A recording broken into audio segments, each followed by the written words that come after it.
Hello बच्चों, कैसे हैं आप सब लोग। तो बच्चों, आज हम पढ़ने वाले हैं सक्रियता श्रेणी के बारे में। ठीक है।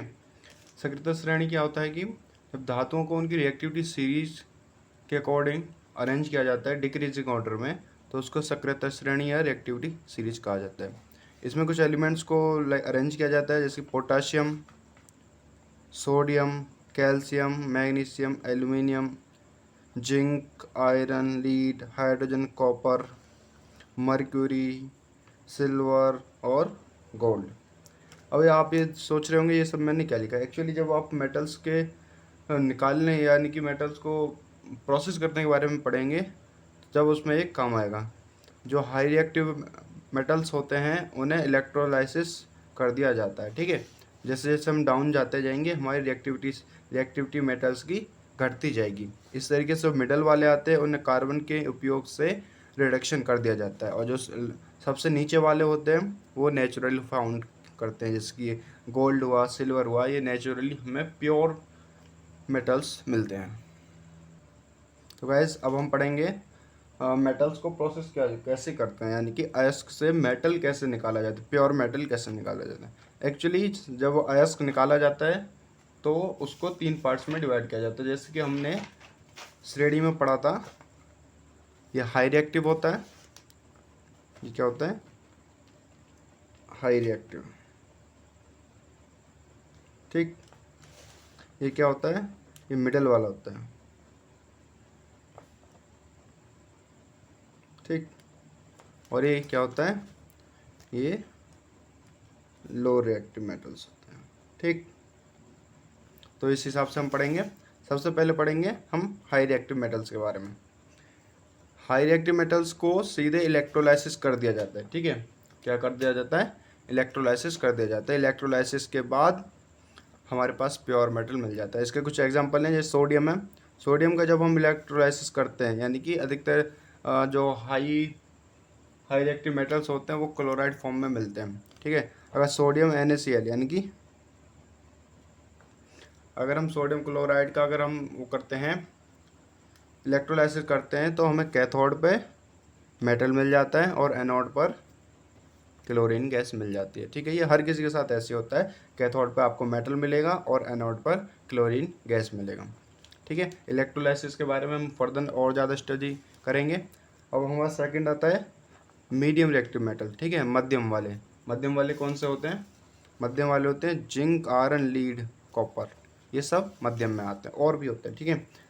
मध्यम वाले में 2 तरीके से हमारी ओर फाउंड की जाती है। एक होती है कार्बोनेट ओर और एक सल्फाइड ओर। ठीक है। कार्बोनेट ओर को प्रोसेस किया जाता है कैल्सिनेशन से।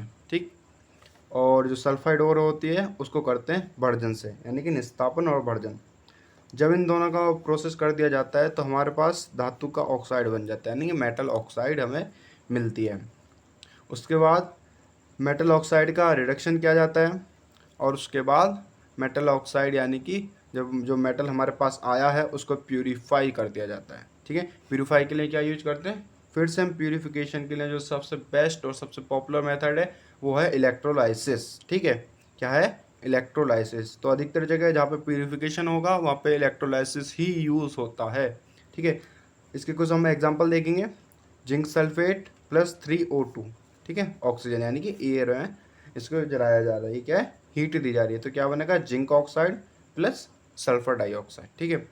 अब क्या बन गया? हम ये क्या था? हमारा सल्फर और था। ठीक है। यहाँ पे हमने क्या करा? यहाँ पे हमने करा रोस्टिंग। रोस्टिंग के बाद हमारे पास मेटल ऑक्साइड बनी, मेटल ऑक्साइड, जिंक ऑक्साइड। ठीक है। उसके बाद रिडक्शन किया जाता है। ठीक है। रिडक्शन किसकी हेल्प से किया जाता है? रिडक्शन किया जाता है कार्बन की हेल्प से। ठीक है।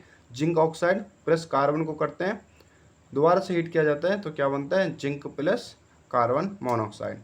एक और एग्जांपल देखते हैं, मैग्नीज ऑक्साइड प्लस एल्यूमिनियम। ठीक है। जब इनको रिएक्ट किया जाता है तो manganese plus aluminium trioxide plus heat हमें मिलती है। तो गाइस अगला है हमारे पास निम्न अभिक्रियाशील धातुएं, यानी कि लेस रिएक्टिव, जो सबसे नीचे वाले होते हैं। ठीक है। ये मोस्टली किस फॉर्म में मिलते हैं? सल्फाइड ओर के फॉर्म में मिलते हैं। जहाँ पे भी सल्फाइड ओर आए वहाँ पे हमें रोस्टिंग यूज करनी है। ठीक है। जहाँ पे सल्फाइड ओर आएगा वहाँ पे रोस्टिंग, जहाँ कैल्सिनेशन जहाँ पे कार्बोनेट और आएगा वहाँ कैल्सिनेशन, यानी C4 कार्बोनेट, C4 कैल्सिनेशन। ठीक, R for roasting, S for sulphide. ठीक है, रोस्टिंग करते हैं, रोस्टिंग के बाद हमारे पास मेटल मिल जाता है, मेटल का फिर प्यूरिफिकेशन किया जाता है। वही है, प्यूरिफिकेशन के लिए हम इलेक्ट्रोलाइसिस का ही यूज़ करते हैं। ठीक है, इसके कुछ एग्जांपल देखते हैं। HGS, ठीक, प्लस O2, जब इसको हीट किया जाता है तो HGO plus SO2 sulphur dioxide मिलता है।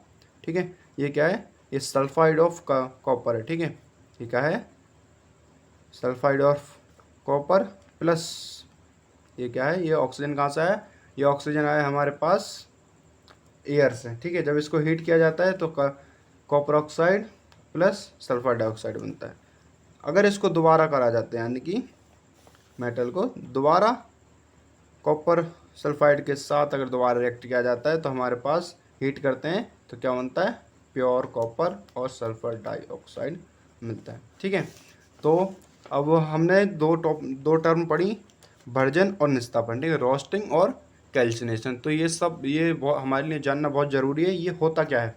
ठीक है, रोस्टिंग क्या होता है कि जब सल्फाइड ओर को एयर की प्रेजेंस में बर्न किया जाता है, यानी कि उसे अधिक बहुत ज़्यादा हीट दी जाती है, तो वो क्या बन जाता है, वो ऑक्साइड में, मेटालिक ऑक्साइड में बदल जाता है। और कैल्सिनेशन में क्या होता है, कैल्सिनेशन में एक तो कार्बोनेट ओर होती है, कार्बोनेट एयर और को बहुत ज़्यादा हीट पर गर्म किया जाता है, but limited amount of air. ठीक है, अधिक ताप पर किया जाता है लेकिन सीमित वायु होती है, यानी कि है ना, तो क्या बनता है, कैल्सिनेशन। यहाँ पे भी क्या बनाता है, वो मेटेलिक ऑक्साइड ही बनाता है। ठीक है, दोनों प्रोसेस के बाद क्या बनेगा, मेटेलिक ऑक्साइड। एक हमारे पास रिएक्शन और है जिसको बोलते हैं थर्मिट रिएक्शन। ठीक, क्या बोलते हैं, thermite reaction. Fe2O3 plus aluminium Fe बन जाता है, एल्यूमिनियम ऑक्साइड प्लस हीट। ठीक है, इसका उपयोग कहाँ होता है, जो रेल की पटरियाँ होती हैं ना, लाइक उनको जोड़ने के, जहाँ से कभी कभी क्रैक आ जाता है उनके बीच में, तो उन्हें जोड़ने के काम में आती हैं। ठीक है, ये वाली जो रिएक्शन है ये कहाँ काम आती है, ये काम आती है रेल की पटरियों को जोड़ने के लिए।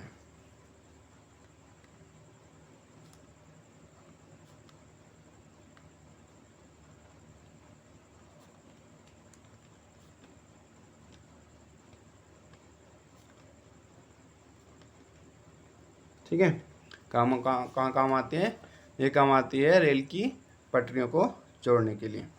ठीक है, इसी वजह से जो रेल की पटरियाँ होती हैं उनके बीच में आप देखना, जहाँ से पटरियाँ जॉइंट होती हैं वो बहुत मतलब एक गैप छोड़ा जाता है, जिससे कि गर्मियों में ये मेटल एक्सपेंड होता है। ठीक है, मेटल एक्सपेंड होता है तो वो जो जगह होती है वो बढ़ जाती है। अगर वो जगह को नहीं छोड़ेंगे, मेटल एक्सपेंड होगा, तो हमारी जो पटरी है वो ख़राब हो जाएगी, और जो चांस ऑफ एक्सीडेंट है वो काफ़ी हद तक बढ़ जाते हैं। सो गाइस, अगर आपको मेरी वीडियो अच्छी लगी हो तो चैनल को सब्सक्राइब करें, वीडियो को लाइक करें और शेयर करें। और अगर आप और अधिक पढ़ना चाहते हैं तो मेरे चैनल को डेली विजिट करें। Thank you.